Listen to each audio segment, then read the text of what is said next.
Hello, students, and welcome to the History Class 7, Chapter 4, The Mughal Empire.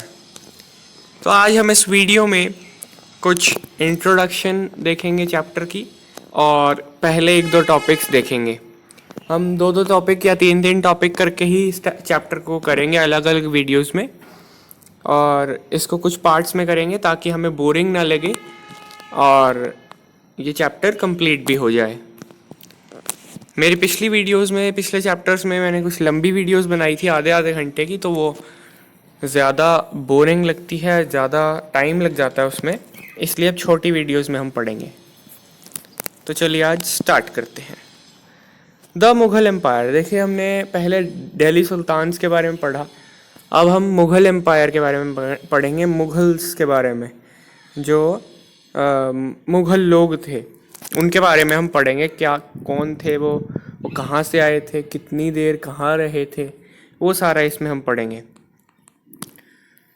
जो Indian subcontinent है, ruling as a large a territory as the Indian subcontinent with such a diversity of people and cultures was an extremely difficult task for any ruler to accomplish in the Middle Ages.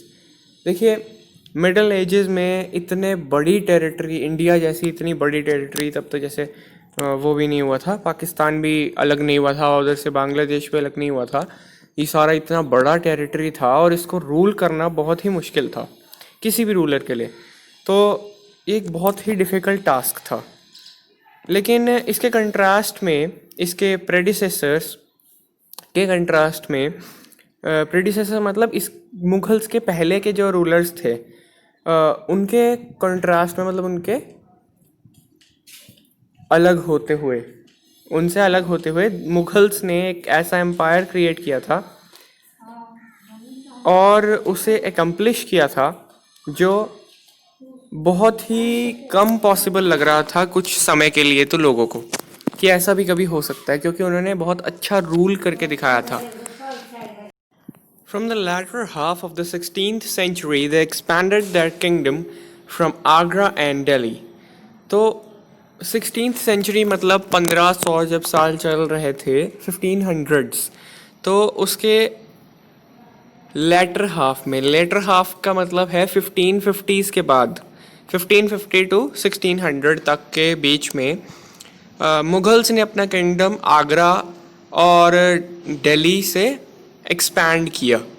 Until in the 17th century they controlled nearly all of the subcontinent.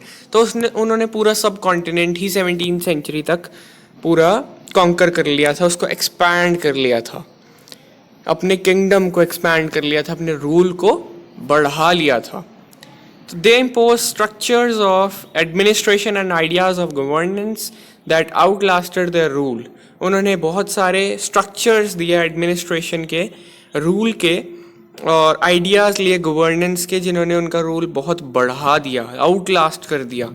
और एक political legacy that succeeding rulers of the sub continent could not ignore, एक political legacy बना दी, मतलब एक legal framework की तरह उन्होंने काम किया है। एक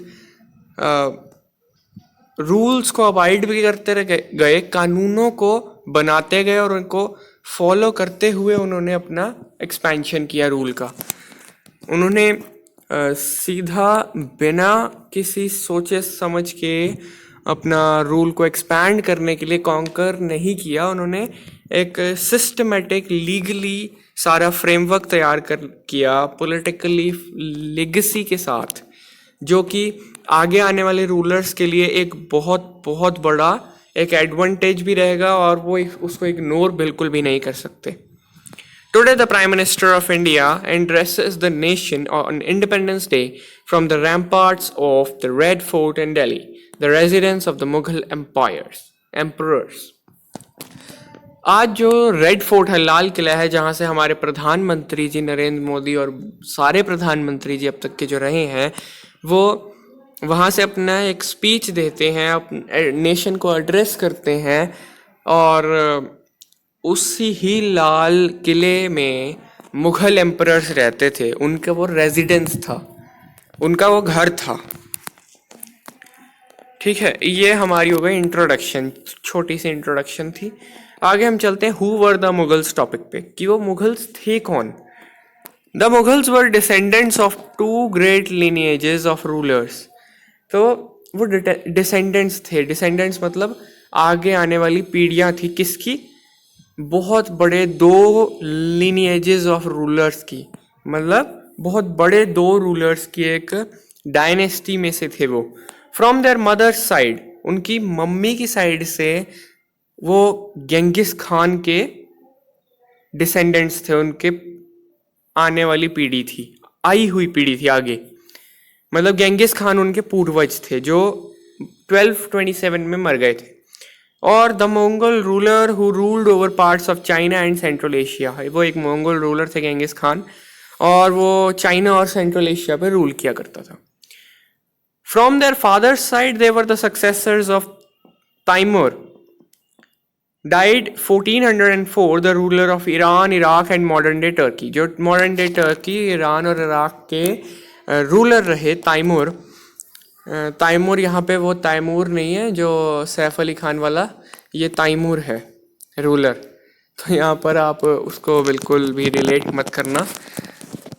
ये तैमूर था और इसके आगे वो सक्सेसर थे, मतलब आने वाली आई हुई पीढ़ी, आगे वाली पीढ़ी। ये फादर्स की साइड से थे, फादर की साइड से। However the Mughals did not like to be called Mughal और मंगोल, उनको मुगल या मंगोल बुलाना उन्हें पसंद नहीं था। ये क्यों था, क्योंकि गेंगिस खान की मेमोरी में इन्यूमरेबल पीपल की मसैक्र, मतलब एक ऐसा त्रासदी, ट्रेजेडी छुपी हुई थी उनकी मेमोरी में, जो बहुत ही ज़्यादा लोगों को अपने अंदर संभाल गई थी, उनको मतलब बहा गई थी, उनको डिस्ट्रॉय कर गई थी। It was also linked with the Uzbeks, the Mongol competitors, उनके कॉम्पिटिटर्स थे उज़्बेक्स, इसलिए वो मंगोल अपने आप को नहीं मानते थे या कहने में उनको अच्छा नहीं लगता था। On the other hand the Mughals were proud of their Timurid ancestry, not at least of all because their great ancestor had captured Delhi in 1398। वो बहुत प्राउड थे ताइमुरिड एंसेस्ट्री के, अपनी पूर्वज के, तैमूर के। और सबके तो नहीं कह सकते, लेकिन वो बहुत बड़े एंसेस्टर रहे थे, इसलिए वो उनके बहुत उनको अच्छा मानते थे। They celebrated their genealogy pictorially, each ruler getting a picture made of Timur and himself। genealogy को सेलिब्रेट करते थे पिक्टोरली, एक वो उनकी एक तरह से कह लो फेस्टिवल टाइप था genealogy, और उसे वो सेलिब्रेट करते थे पिक्टोरियली, मतलब पिक्चर्स की फॉर्म में, पिक्चर्स की फॉर्म में वो सेलिब्रेट करते थे उसे। और वो गेंगिस खान की, तैमूर की एक पिक्चर लेते थे और अपनी पिक्चर लेते थे और फिर उसको सेलिब्रेट करते थे। फिगर 2 में भी हम ये देख सकते हैं, ये रहा फिगर 2, ये देखिए, इसमें वो अपनी पिक्चर्स को जोड़कर पिक्टोरियली अपने आप को रिप्रेजेंट करते थे और अपने आप को सेलिब्रेट करते थे। तो इस वीडियो में आज हम इतना ही पढ़ेंगे, आगे की वीडियो में हम आगे के टॉपिक्स को डिस्कस करेंगे। Till then, goodbye, thank you and please subscribe my channel.